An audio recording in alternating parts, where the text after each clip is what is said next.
Welcome to another conversation in People in Fundraising. This podcast features interviews with nonprofit professionals who discuss their career journeys, lessons learned, and enthusiasm for working in fundraising. And here is your host, the founder of People in Fundraising, Tim Wilson.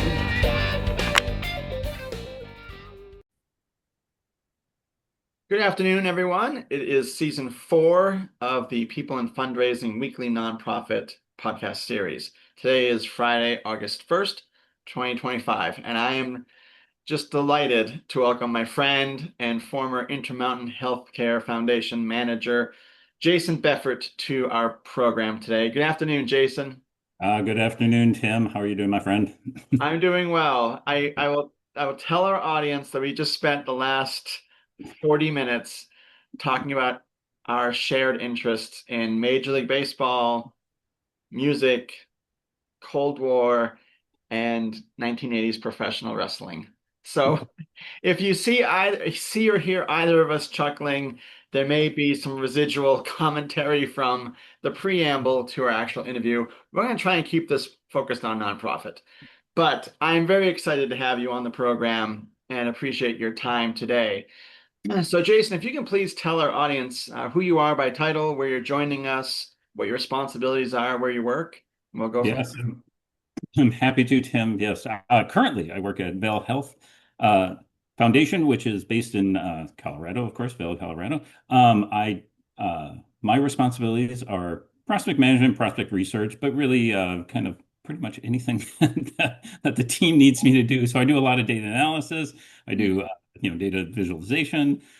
We help pipeline management, all that fun stuff, and really partnering closely with the frontline fundraisers is really my main job to raise a lot of money. I come to you by way of beautiful Cranston, Rhode Island. I work remotely from there, and have worked remotely for a number of years through various jobs, actually. I am sporting today, so everybody can see some of my past badges, my Mayo Clinic badge, my Intermountain badge, my current badge, just so you know I have some bona fides in what I'm talking about. You look like one of those Soviet generals after World War II with like just a chest full of badges. So. Once again, you know me too well. And yes, there used to be other people in this photo that we will take out after a while. Just as the Soviet generals did. Uh, um, so you work remotely for Vail Health, and how long have you been there, Jason? Just crossed 4 years at Vail Health. Awesome. Very good. Yes. Nice. And do you ever have to go out to Vail from Cranston, Rhode Island to meet Yes. the team? Yes. Occasionally they do like to see me in person for some inexplicable reason. So I tend to go out like 3 or 4 times a year. I go out, they poke me with a pin, I flinch, and then they go, okay, you're a real person. You haven't outsourced yourself to Avatar yet. But yeah, it actually works out really well. And I will say this is a part of, I would say if anybody's curious about working remotely, and I've done it for a number of years, it is trying to, I think the fear is, of course, that you're not a part of the office, right? You're Yeah. somewhere else. You're not a part of the team. You miss out on team activities. And how do you build those relationships? And how do you build those authentic relationships very quickly? And I think that's something that being able to go out and be there for a week or, throughout the year really helps. And so, as much as it is a work visit, it's about social. It's about being with really friends, and going out to dinners, right? Having lunches together and doing those things, and getting a little of the water cooler stuff that you might miss out on. I think the other thing that's really critical too is I'm on this device a lot. So I try not to be out of my team's world for anything. So I'm on a lot of video calls, and I think that's another piece that's really important, is you have to be able to see who you're talking to. So if there's any meeting, I'm always, cameras on. I'm like, I don't care if you just woke up. I don't care if I just woke up. We're going to look at each other and talk. And I think that, again, just helps break down the distance that I'm halfway across the country. Sure. Yeah. And you, as you mentioned, you have worked remotely for quite a long time in various roles. And some, correct me if I'm wrong, like, were you working remotely before the pandemic, where most of us did for at least a while? Yeah, yeah. So I was actually working remotely yeah, actually during the whole, yeah, actually, I'm yeah, glad you bring that up. Yeah. So not to say that didn't affect us, but it was the transition was, you know, for me, it was a Tuesday. I'm like, oh, okay. Yeah. Now we're all just going to be like me. We're all going to be on camera. Yeah. And I think that did usher in, particularly for us remote people, it kind of ushered in, I think, a feeling from others who may have been a little skeptical. Is this going to work? How does it work? Does it really work? I think it really demonstrated it works just fine. It takes Yeah. effort, but it works fine. And Sure. and I think that's the critical thing too, is you can't be passive. You can't be passive about it. You have to put in the effort. Yeah. um, you have to reach out. I mean, there isn't it, but there really isn't a day that goes by that I don't see one of my colleagues. And I think if I was in an office, there's probably plenty of days I wouldn't see a colleague, Yeah. um, Yeah, that's true. just by schedules and everything else. Yeah, absolutely. Um, well, thank you for that. So we always ask guests first question. So if you can take a few minutes, Jason, and please tell us how you entered fundraising and in particular prospect management, prospect development, please. Yeah, yeah. So I came out of actually the library world. So I went to library school, and that was and and honestly, I needed a job. Apparently, this happens in life. Trust me, I've delayed it as long as I could. An actual and and so when I was looking around, prospect management or prospect research job was posted on a library website or library Oh, job yeah. know what I knew nothing about it. It just happened to be where I was living at the time, and I was so I threw in an application. They interviewed me, and of course, I literally went in. I was basically I really don't know what this job is. Oh, I don't understand the functionality. I don't even know what you guys do. Right? It was a university, small college, mm, and clearly they were so desperate. They were like, "Why are you?" I was like, "I really don't know what I'm doing." Didn't take long to figure it out. um, Figure out how things kind of work. But that was my entry into it was through a school, and it was nice. Feel really fortunate. I got into it it was a pretty small university college, but it was but they were a pretty sophisticated shop, so they kind of had everything that a shop that a fundraising office would have, including including my role in research, and so it was a really quick study on like, oh, this is okay, I get it. yeah. We have major gifts. Okay, we have annual giving, we have communications, we have, and you could see it very clearly. We have stewardship, and everybody's Sure. job was pretty well defined, and kind of how I interacted with them, and so that was kind of a really quick intro. And then, but I'm attached to an academic, so then of course we were there for like a year, and then we moved. Uh-huh. And then I was like, okay, and then finding other jobs, and then I was working at a library actually. And there was a job at Mayo in prospect research that I Mm. applied to, and I, of course, like they're not going to hire me. Why would I wouldn't hire me? And for some reason they said yes, so I ended up working there. But I was there for a dozen years, and that was a real intro to just like, okay, this is how it's really done on a grand scale, at a very big scale, and that's Yeah. the whole billion-dollar campaign stuff and really sophisticated fundraising efforts across multiple sites, and just that was a real education, and a real education on how certainly major and principal gift fundraising is done at the highest level, and learning from people who were just incredibly talented. Sure. Yeah. And figuring out in our space too, where we kind of fit into the whole chain of things. Oh, yeah. And Yeah. kind of how we sit at the crossroads of a lot of data, and how we kind of keep everything moving in a Right. big shop even. So it was, yeah, that was kind of my intro to the field. Okay. And you mentioned just the learning, the education of adapting to Mayo with a massive campaign and multiple sites and so forth. Um, Coming from that small college background, your first entree into prospect research, now you jump into a lake by comparison. What Yeah. was that like? Oh, it was well, one, it's great from the standpoint that you start to realize like places that are big and do it really well. Um, equip you to be really good at your job. So Sure. that was the first thing was like, oh, we actually have resources. And I Yeah. came from a small library world where it's like you're saving paper clips. It's Right. Right. stuff going. Like you're really scrounging. And it was one of those places where I was like, wow, okay, they want to put me in the best position and everybody in the best position to thrive. So Mm. and the one hand, it's, everything's accelerated. You're learning quickly. You have to figure out how to do things, how to do them well, and all that. But there's also redundancy. There was like I Sure. had colleagues, I had people I could rely on. I could sit in a meeting and not listen, and then go out and be like, "What did they say again?" Did you take notes? I didn't take any notes.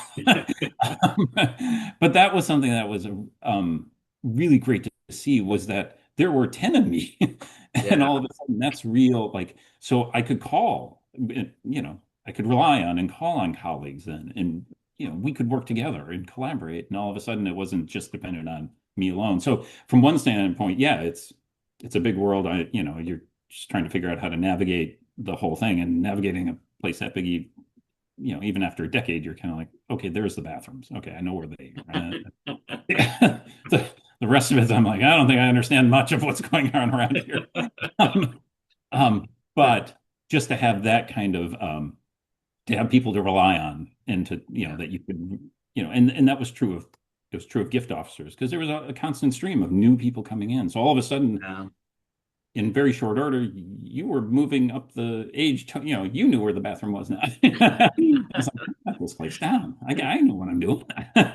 um, and also just have the resources to do it really well. That was something that kind of blew me away. It was like, wow, we can do this at a very high level because we have the tools and we have the time and we have the, resources to actually apply all the best practices that we hear about. You go to conferences and like, oh, that'd be great to do that, but we can't.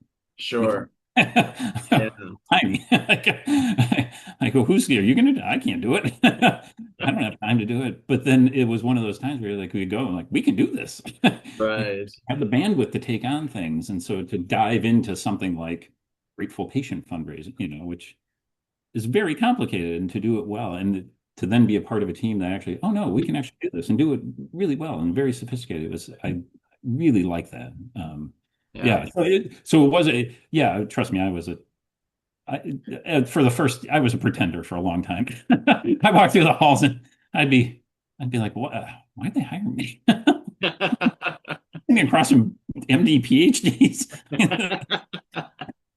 I'll tell you one story. This is true. I remember very early on, we went to, and they're very transparent there. So you could, in the first few months I was there, you're sitting in a giant, room, and the CEO is presenting on, where we are fiscally for the year. And it was like, wow, okay, this is. But I remember sitting in one of those meetings early on, and I turned to whoever was sitting next to me, and I was like, there's not a lot of B plus students in this room, are there? Because I know there's one. and, I'm like, all I'm seeing is just very, very smart, accomplished people and me.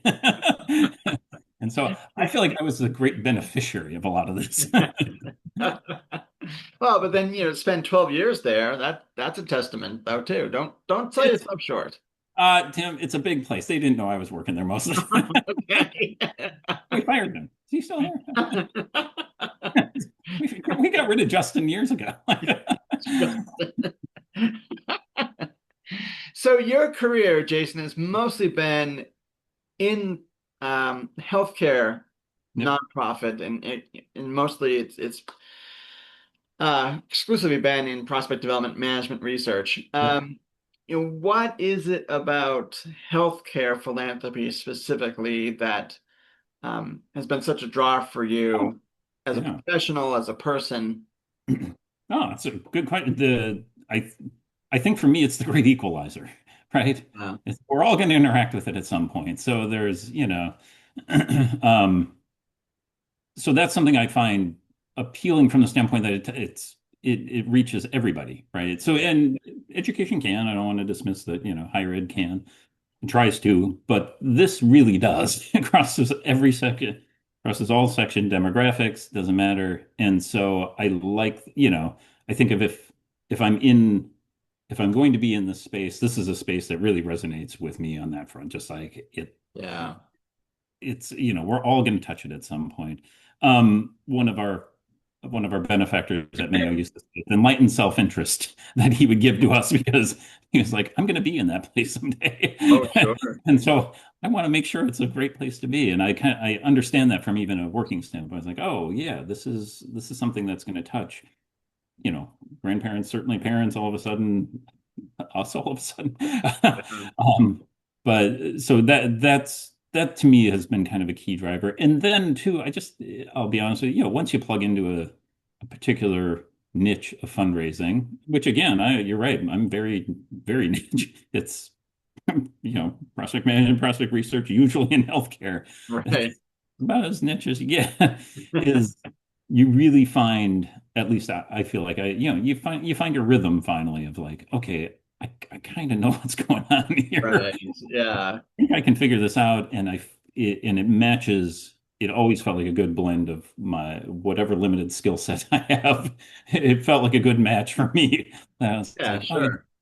And just I will say this just about fundraising in general, especially coming out of the library world.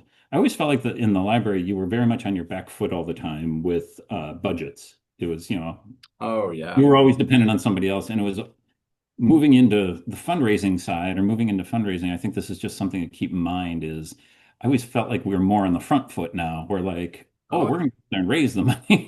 So yeah. we're going to be in control of our destiny more than not begging for dollars, but there's a little bit of like, oh, we're dependent on, allocations from whether it's state or fed or, somebody on the Right. county.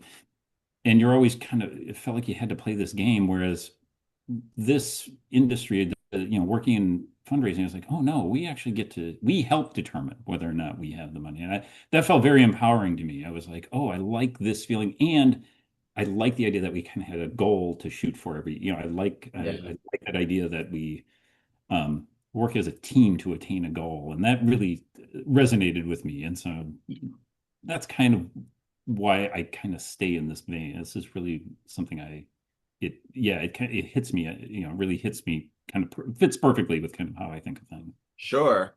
And just to follow up, given the various places you've worked at, I'm wondering if you've seen your position, your team situated, differently on the org chart. Like Yeah. sometimes we report, you mentioned very niche world of prospect development. Sometimes we report to major gifts, sometimes we report to business operations and finance. Yeah. What's been your experience generally? Oh my God. Pendulum has swung wildly. I have, I think, I figured out after I left Mayo, I reported to, I think it was 13 different managers in 12 years. And it wasn't chaos. It was just like, this just tells you how, things rotate. And a lot of that had to do with, well, we're going to report up this arm to fundraising, to major gifts. Oh, no, now Yeah. we're going to report up. And it felt like an annual affair. You just like, oh, okay, this time we're going to go on this. And currently I report up to major gifts. Mm, Honestly, my sense is my sense over my career is I preferred that yeah. honestly over reporting up to operations, just because again I think our position has changed from a very reactive research model to really being a partner with the fundraiser in Yes. helping them with their portfolio, helping them with their, everything, asks, you name it. So I think reporting up to the fundraising arm makes just more sense overall. And that way I'm reporting to the same person that the fundraisers report to, which means we have this nice triangle going on. Yeah. We can help each other do all this work. And operations at times it feels like now we're truly on the other now we're kind of on the somewhat on the other side of the aisle. Not that that's bad, it can work any which way, but it's just, yeah, but you're absolutely right. It's our for some strange reason our field, our little world moves the most. Yes. Stewardship Yes. stays on operations. Communication stays over in operations, right? They never even think of it. But somehow ours just can't, it's like, oh, well, you can join our team now for a while. Right. Okay. Yeah, that's a good point. It makes sense but it makes I will say too, it goes back to kind of the heart of where I think our job has changed. It's because of I think our job has changed from more of the reactive stuff to more of the proactive, if you want to, That's true. want to call it that, or just more of the partnership. And so I think logic just kind of dictated like, oh, well, it doesn't make sense. And instead of you having not intentionally being left out of meetings or left out of the chain, but this way you definitely were never going to be left out of the meet. It's like because Yeah. you're the one who many times is sitting there with all the making all the connections. So I think they figured, oh well, it doesn't make sense. Why are we dragging somebody across when just no, put them in the meeting. Yeah. No, that's a great point. um, Yeah. Thank you. Um, I'm not sure how you quite want to answer this question, but my third question. and Um, I will tell you anything. so I met you in real life in person 10 years ago, last month, July of 2015. I'd actually applied for the job that you got. Didn't know that I didn't know you, beforehand. Um, and so I was on vacation in Utah and got connected to you. So I've known you for about a decade and worked for you for about 9 months at Intermountain. Um, and so a little tongue in cheek here, but I have a sense that you revel in not divulging a lot about certain aspects of the Jason Befort experience. Such if you for other people that know you, the number of cats you have is something that I think is a continual guessing game. You're not on LinkedIn. I admire the fact that talk about niche, nonprofit professional not on LinkedIn. So in the words of an episode of The Office where David Wallace is asking Jim Halpert about moving to New York City, Jason, moment of truth. What is a professional story of yours that you don't get to tell often enough? And here's the platform to do it. A professional. Oh, Yeah. the first one that You comes. did get the questions ahead of time. I'm not on email either. We're gonna get a phone hooked up soon. I swear. Um, you still have to go to AT&T to get those. I'll still lease a phone. Oh, one of my favorite stories. This is this is one of my favorite stories of starting at Mayo. I'm literally first few months, and again, just a little bit wide-eyed and just trying to figure out what am I doing here? Like, I can't believe they hired me. Um, and there are again people there who are really celebrated, physician researchers that have been there decades and these are shortlisted for Nobel Prizes and stuff. I, like I'm like weird. Yeah, talking about yeah, you're right. I was in a bigger pool, but I'm like I was in the kiddie section. I was in the shallow end. Um, so one day one day I was literally probably walking to the bathroom. I don't even know what I'm doing. I'm wandering, and I walk by this one of the institutions around Mayo Clinic. This physician who's incredibly just brilliant man. Is originally from Ireland. I think at that point, I literally think he had been there for 40 years because I think he went to med school there and then he stayed Oh, wow. he's world renowned, this wonderful man. And also what Mayo also did really well is it wasn't just they didn't just hire brains, they also hired just people who were just great human beings. And Oh, you could nice. tell. So he's just really, as somebody that and I knew him only by name, knew him by name. We're walking past each other and he looks at me and I swear to God, he goes, Justin, you're doing a great job on that magic project. And I looked at him and I said, thanks. And I kept walking. To this day, I have no idea what the magic project is. All I know is that he thinks I'm doing a great job here. And I can hang my shingle on that hang my hat on that shingle for a long time. This is Right. he thinks I know what I'm doing. He was Magic project. no idea. No clue. And there's no way I was going to correct him because he was right. I was doing a bang up job on that. This day. Very proud of that. Still put it on my resume. That's right. The other one, the other one which you'll appreciate was that uh, I went out to Intermountain after Mayo Clinic, and Intermountain was just starting kind of this whole thing of, okay, we've really got to centralize our fundraising operations. We're kind of doing things, and Yeah.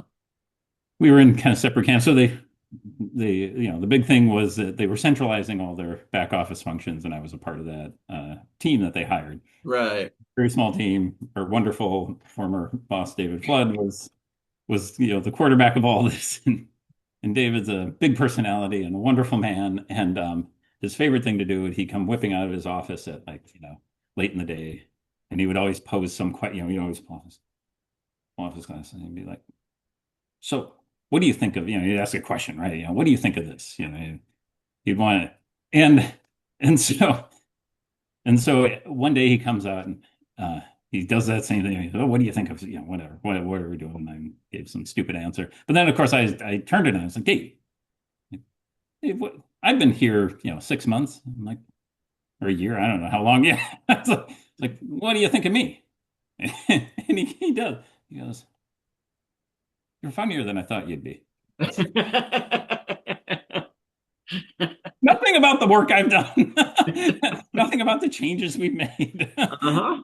Nothing about the great effort we put into transforming fundraising at Intermountain. His own takeaway from my time there was, "I'm a goofball." And that surprised him.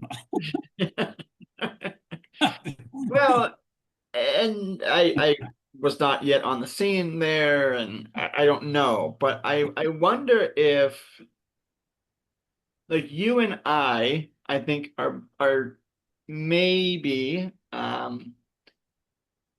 bucking a trend in terms of what frontline people may erroneously normally think of prospect development. Like Oh, you're gonna sit behind yeah, the screen, that's you're gonna crunch yeah, on your spreadsheet, and you want to yeah, be left alone. yeah, And I think we and I learned from you too, like just humor can go a long way in those work situations, whether they're tense yeah, or you're brainstorming or like just having some levity can really help with, the culture, the team dynamic, diffusing the situation. And I right, don't know, if that may be what he was getting at. Like, you contribute in a way that's beyond what we hired right. you to do, you know, because I do think like that is people have remarked about that with me as well. Like, Mhm. you're not just crunching out 50 event bios and XYZ. So Yeah. I learned from you just the importance and the fun spirit of just enjoying the work and enjoying your Yeah. colleagues. Oh, well, that's great. Oh, I'm glad to hear that. And yes, that is vitally important.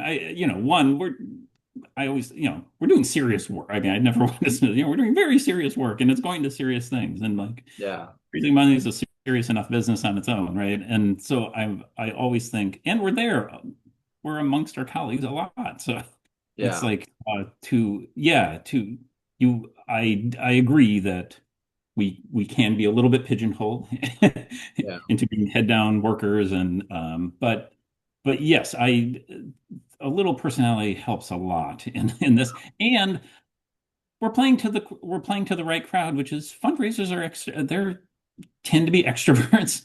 Totally. Out of the so we have a big portion of the office that are extroverts, and they want to talk, they want to meet, they want to laugh, they want to enjoy each other's company, and that's really what they drive towards. And so I was like, oh, well, let's yeah, then let's both play into it, but also that's an authentic thing. It's like, yes, I want to be a part of that. I don't Yeah. want don't want to sit in an office and miss out on the fun. And if anything, stir up some do your best to stir up some fun if there is none. Because again, these are 40 hours of work, 40 hours Yeah. work a week, and it gets long, it's work. Let's not kid ourselves. Right. However, there's absolutely no reason not to not to be a little silly. I think silly is always a good place. Absurd is always a good place to land with some of this stuff because it does help.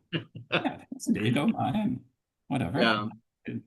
I mean, I absolutely know there are former colleagues of mine who, um, you know, are, I'm sure at times think to themselves, they're waiting for somebody to stand up and ask a question, who's pro or con pasta salad, and like it has nothing to do with the work. But we need to have a snap poll. We need to have a discussion right now about pasta salad. And that usually helps during the day. Well, it just reminds me that, we have another commonality. We both love a good Caesar salad. Like a bad week can be really improved with one good Caesar salad. One good Caesar salad. See? Now, mine would have to be without anchovies, vegan, salad dressing, which can be kind of a pain to find, but you can find it. If not menu order. Well, speaking of moments, you just shared a few. I want to ask this question. I think you also like jazz music. Correct me if I'm wrong. Sure. So you got an extensive LP collection, if I remember. There's somewhere back there, yeah. Okay. In the warehouse. This quote's from Miles Davis, Yeah. the famous jazz musician who once said, and I love this quote, sometimes you have to play a long time to be able to play like yourself, end quote. So is there a specific moment or an initiative that you were working on where you felt like you had really hit your stride in prospect development, being able to play like you want to play in a sense, Right. bring whatever you need to bring to that situation? Yeah, I think where I had a chance to do this, or I've had a chance to do this at several stops, I should say. I don't want to say that, but where I really felt like I first got a chance to do this was at Intermountain because it was untilled soil, right? Yeah. And you bank a lot of knowledge at a place that, so I banked a lot of knowledge at Mayo, and I was like, okay, now we're going to see if you learned anything. We're going to see if this actually works, right? Yeah, I'm going to steal liberally from everything that I learned there, and sure. I'm going to take it to a place that doesn't, right now, these processes, procedures, the whole, the whole of prospect development doesn't even exist there. They've never even had this position. So it's like, okay, here's your chance to see if it indeed worked, right? So now I'm playing, right? Now I'm like, okay, this is going to be my voice you're hearing. The other one, I was part of a huge ensemble and I sounded great because pretty much I was just holding the trumpet to my lips and not blowing. And you can sound awesome. Now all of a sudden it's like, okay, we got, now you're to a little jazz ensemble. You're going to be heard. Yeah. That was a very rewarding experience of being there and with the endorsements of the bosses and everybody else that okay, you guys you're steering the ship now. You got we trust you know what you're doing. Yeah. Again, anytime you see me heading to the cockpit, leave the airplane. He's fine. I don't trust that pilot. However, that was a great, great experiment.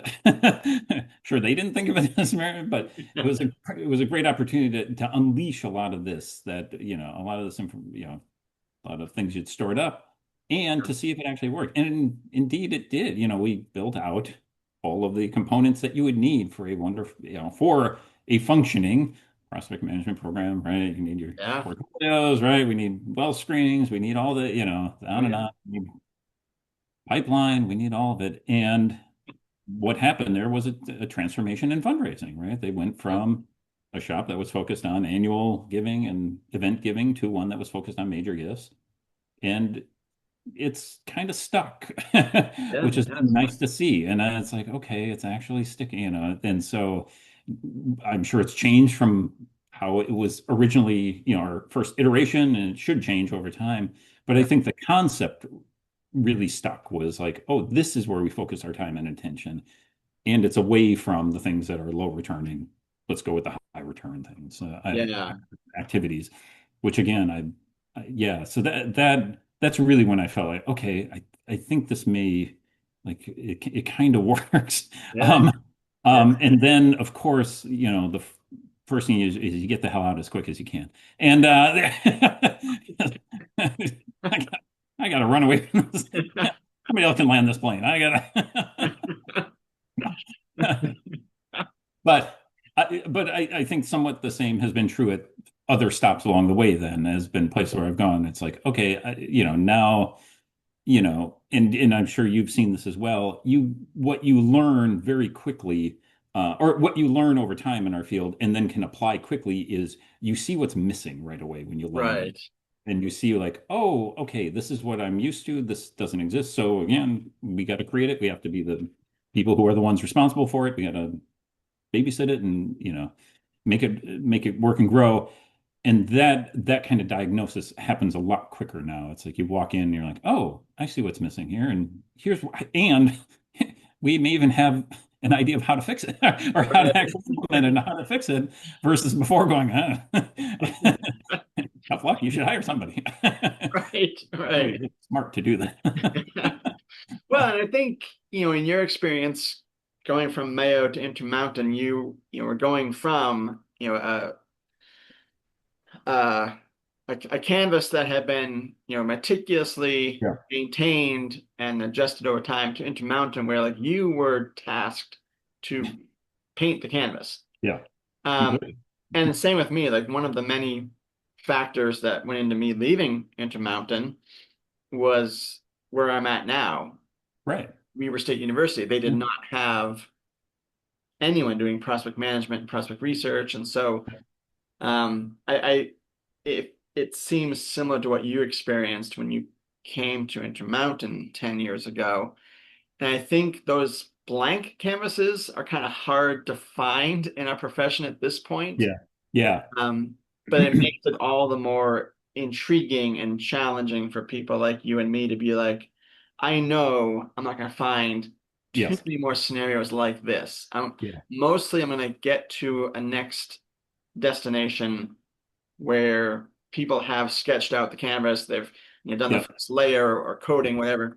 Yeah. But to be like, oh, I got to build everything, like Yeah, no, it's really cool, that's isn't pretty it? cool. I agree. Yeah, that's like that's a real motivator.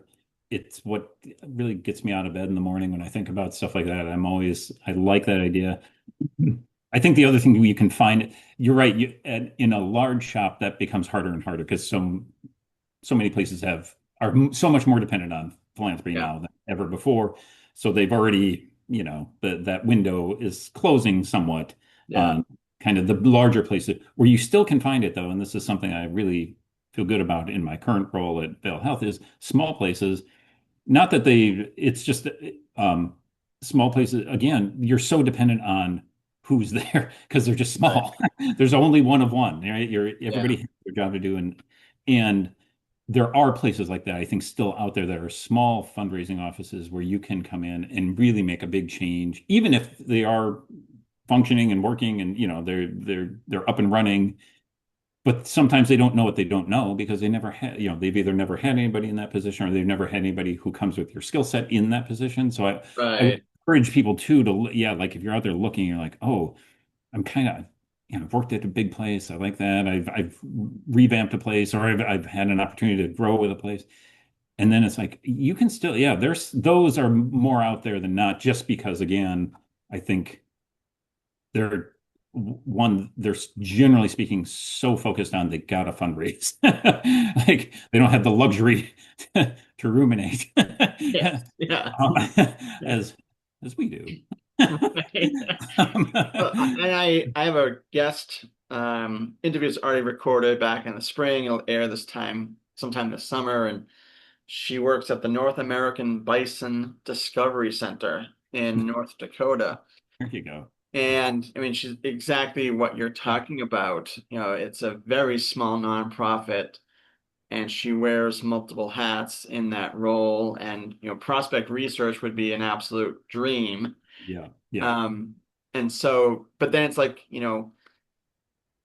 if you are building out your network, you can find the resources. Like, oh, I just need a fractional operations person Right. Yeah. for a project, or I need fractional grant writing. Like, there's a lot Mhm. of new developments in our Yep. industry that can plug those holes at smaller nonprofits.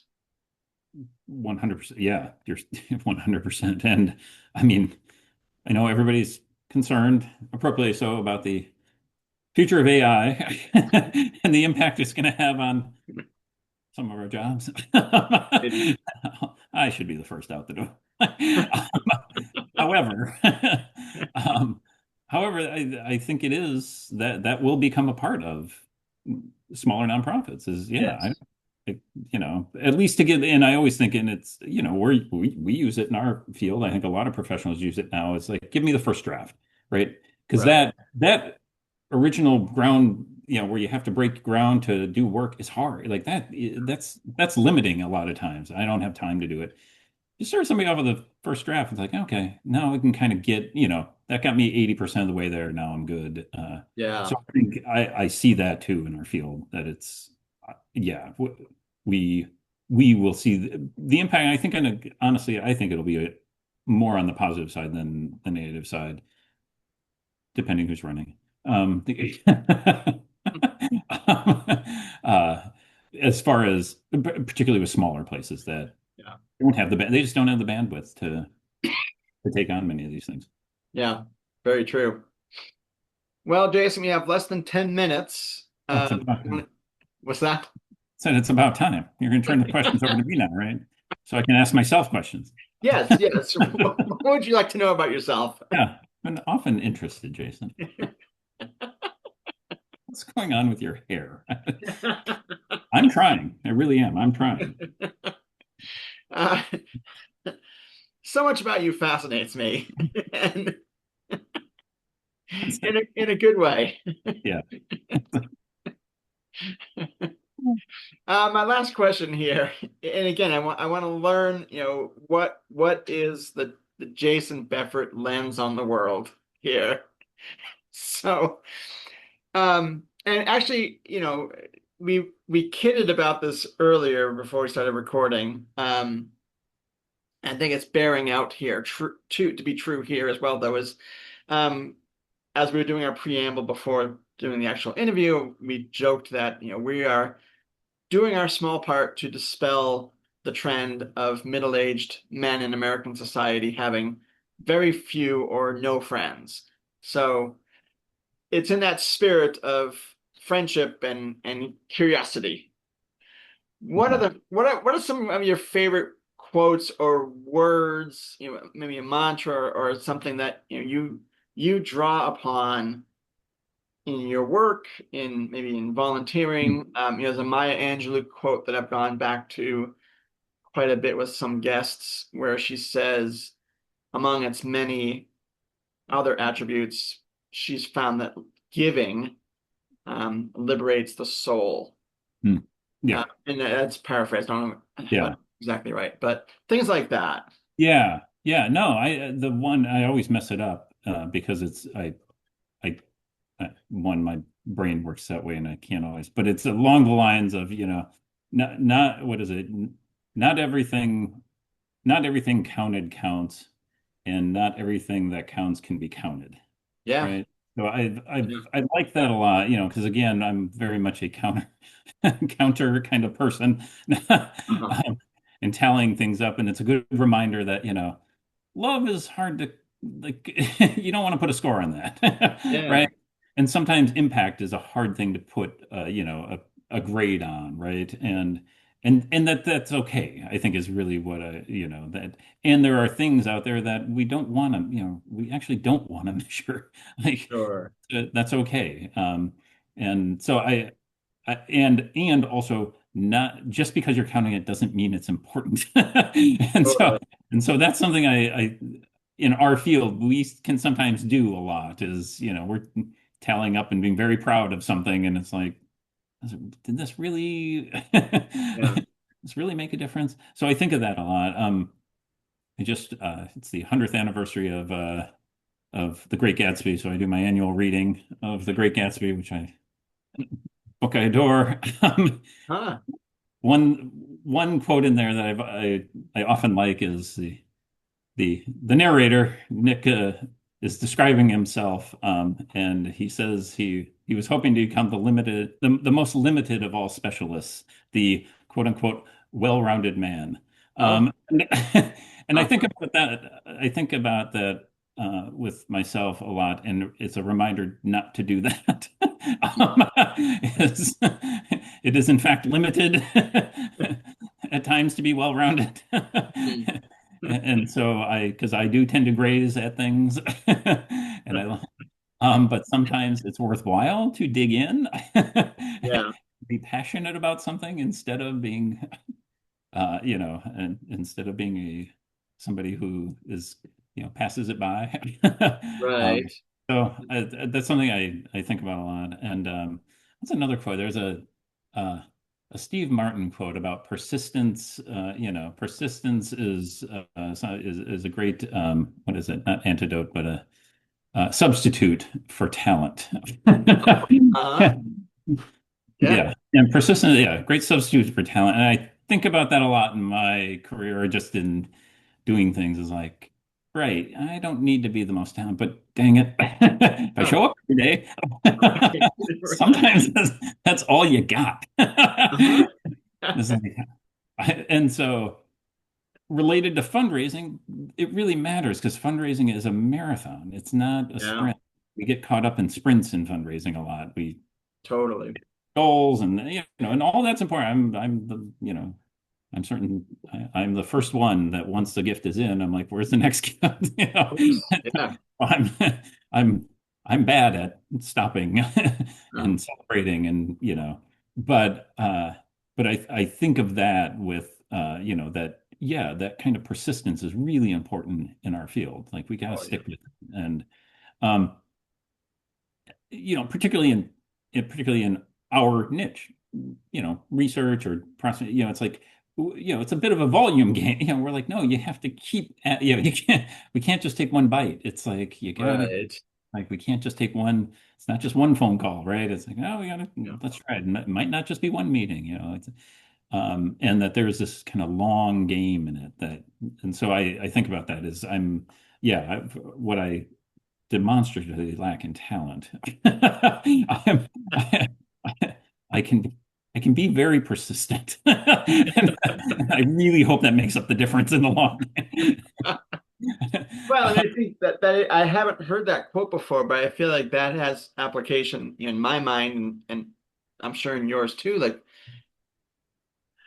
and we were talking earlier about Major League Baseball and some of these players that are recognized for their talent with being in the Hall of Fame, and other players that maybe played longer and racked up a lot of Yeah, those Hall of Fame worthy credentials, yeah, and we're honoring them to the same degree as someone who had incredible talent for like 4 or 5 years, yeah, like yeah, a certain yeah. Boston Red Sox shortstop in the 1990s For who was instance, on a Hall of Fame trajectory until injury derailed his talent. yes, Um, and yeah, I think that there is something to be said for that, just that persistence of I may not be the ace of the team, or I'm not going to be the yeah, cleanup hitter, but I can give you like a Johnny Damon. I can play 155 games with every year of a 20-year career. yeah, Ricky yeah, Henderson, same thing. yeah. No, you're spot on. And I also like that it was Steve Martin who said it, who is clearly one of the more talented people that exists. And Right. yet, in his mind, it was his persistence, not his talent, that got him to where he is. And I'm like, Right. okay, so without one, like the other doesn't really matter. And Yeah. so, and again, if I will fall short in one, which I surely do, at least the other one I have a little more control over. I can't just show up every day. with a good attitude Right. and whatever, right? I think that's actually that is meaningful. That is very Right. meaningful. And particularly again, I go back to particularly in a team sport, and this is a team sport, and I think that's something that fundraising really appeals to me is that we can't do this alone. Nobody can do this alone. Correct. Yeah. And it's team as in just the fundraising office alone, but it's also team as in in healthcare. Well, there's nurses and physicians and people checking people in at the front desk and making sure people get to where they're getting to, and all the surgical techs and blah blah blah, on and on. There's an incredible team behind everything. Right. I've always found that really appealing, and I think that's again we can well, what's we go further together. If you want to go fast, go alone. If you want to go further, go together. And I think Yeah. there's a bit about going further for us that really pays off. Yeah, absolutely. So, Well said. Well, thank you for that quote and relating it as you did. And it's just been a pleasure to oh, have you as a guest, Jason, and to reconnect. So thank Tim, you. I am so happy I'm your first guest on this podcast that you've done. I tell you, I've been looking forward to this. I know you were holding out that first spot for me for these years, and I just really appreciate it, Tim. You're a good man. Well, likewise. Take care. I'll let you know the next time I'm traveling to Massachusetts, and we'll. Oh, you better darn well do that. Yes, yes, absolutely.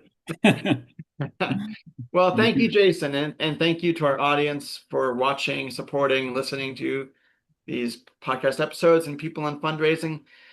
Later this fall, you'll be able to find Jason's podcast interview on various platforms. YouTube, LinkedIn, the audio only will be on Spotify and Podbean. And thanks to my 100th guest, Luis Diaz of WISE and the Donor Participation Project for sponsorship on my website, peopleandfundraising.wordifysites.com. So thank you again. And Jason, thanks for a great conversation. Thank you. Just one quick question. Will it be on MySpace? Because I'm on MySpace now, and I just want to make sure I'll be able to watch this because I'm not on Yes, these other platforms you were talking about. So it great. certainly will. Yes. Thank God. Thank God. Can you send me a VHS of this, by the way? I can give you a Betamax version. Okay, that'll work. That'll work. Okay. Take care, Tim. Take care. See ya.